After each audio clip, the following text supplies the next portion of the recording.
Hello and welcome to the Moving Man PhET simulation investigation. You are going to be utilizing a tutorial here to just get a grasp of the overall capacity and capability of this simulation.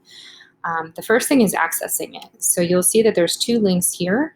The first one will take you to a Java embedded version, which if your computer is anything like mine, you won't be able to access.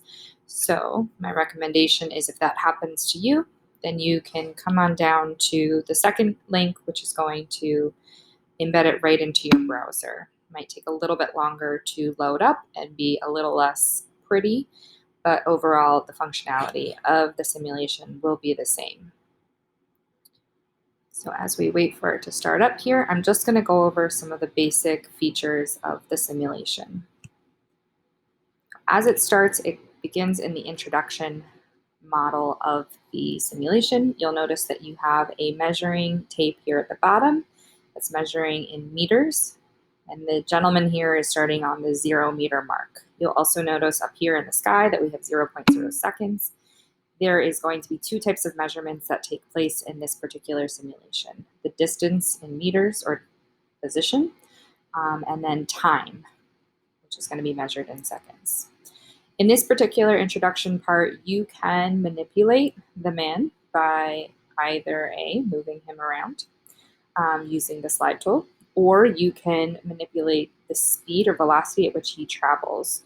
So there will be a tutorial later on about the difference between speed and velocity, but you can see that you can change this velocity by just sliding the bar. Play around with that, you might notice what happens to the position or direction of the man when you change the velocity from positive values to negative values. If you ever get stuck in a certain place and you want to go back to the 0 mark, you can reset all. You can also just click here and type in 0, and that will take it right back. So you'll be able to manipulate this gentleman's motion based on position, velocity, and acceleration in this introductory view. If you want to set him at a particular velocity, you can either drag it, or if you want to type it in, 4 meters per second, you can type right into the box. And if you'd like to record his motion, you'll use this start button at the bottom. So if I click start, he will begin moving at 4 meters per second. You'll notice that his position changes, and the maximum displacement that he can have is 10 meters due to the brick wall.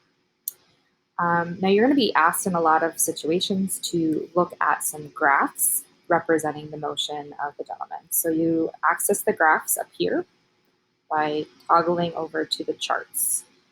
A couple of features here that you want to pay attention to: you can manipulate position, velocity, and acceleration directly through these boxes.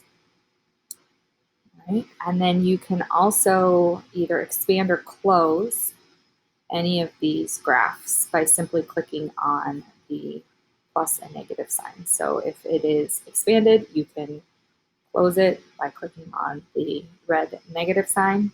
And if you want to expand it again, click on the positive green sign. You will be asked throughout this investigation to make observations about the gentleman's motion, given directions around position, velocity, or acceleration. So there's a couple of ways you can do that. Again, you can click right here and change the position. Right? So I want to move him to 6 meters. Or you can actually take the gentleman and you can drag him. Right? By doing that, you're going to create or generate graphs. Again, if you do not want to see all graphs, you just close them down. For a lot of the portion today, you'll be just focusing on position or position and velocity. Now, if you've done some exploring and playing around and you're wanting to get back to the reset button's down here. You can just click reset all, click yes.